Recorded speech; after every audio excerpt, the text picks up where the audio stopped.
wabarakatuh. Saya Abu Bakar, SPD MPD, akan melakukan praktek baik di sekolah binaan dengan tema upaya meningkatkan kapasitas pengawas sekolah dalam pelaksanaan supervisi klinis dengan metode coaching di sekolah binaan. Terima kasih.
Assalamualaikum. Iya, Pak. Apa yang bisa saya bantu, Pak? Menjumpai Ibu Nita Nahara. Oh, Bunda Zahra lagi di kelas, Pak, lagi ngajar. Bisa Bapak tunggu sebentar? Oh, ya. Terima kasih banyak.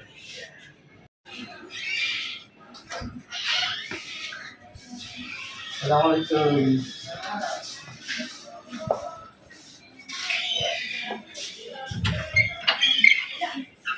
Dengan hasil telepon Bapak kemarin, alhamdulillah kita bisa berjumpa hari ini sebentar dengan Ibu guru yang bersangkutan menyangkut dengan laporan Bapak tentang keadaan pembelajaran di kelas. Alhamdulillah Pak, ada waktu Bapak untuk berkunjung ke sekolah kami dan membimbing guru kami Pak. Terima kasih Pak. Kita panggil Ibu Boleh. Ibu Nita.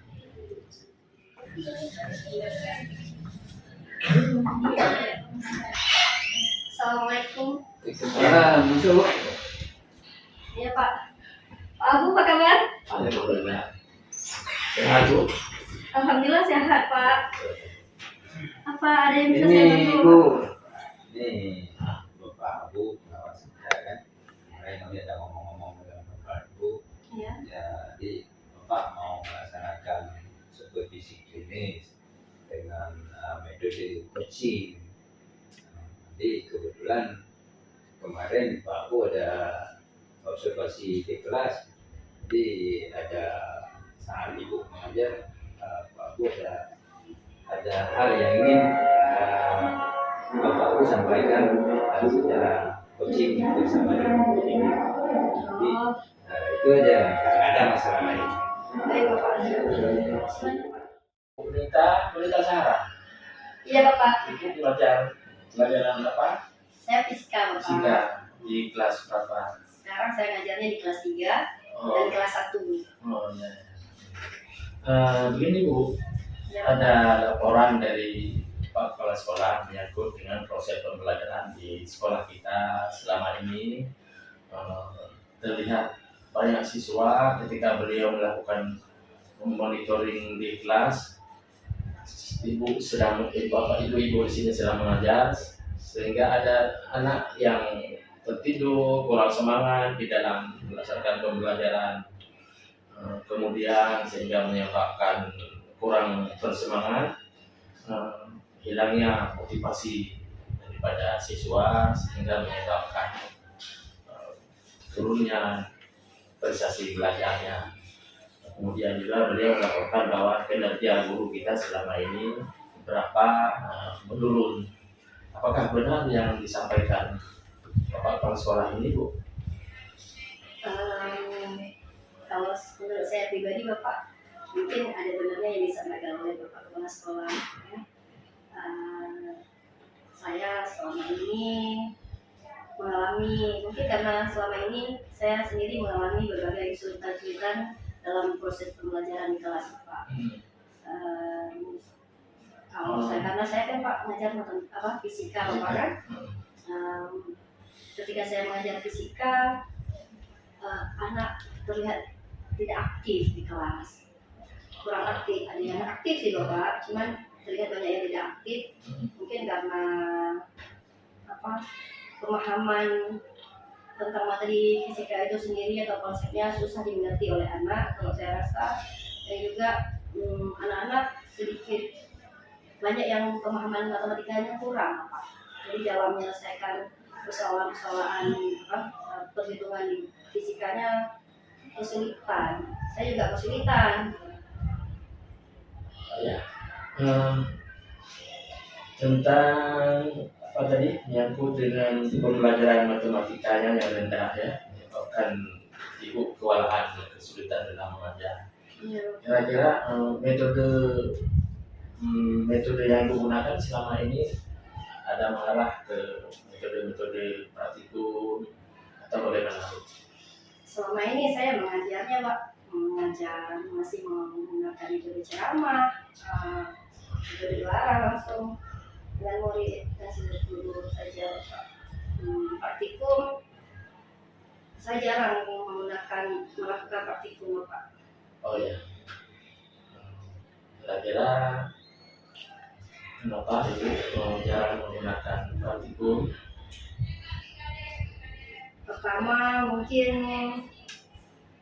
ketika melakukan praktikum saya sedikit seperti kurang waktu Pak. Waktunya tidak cukup untuk praktikum, kemudian alat-alat praktikum juga tidak semuanya lengkap. Makanya saya sedikit malas Bapak. Anak-anak masuk ke dalam ruang praktikum.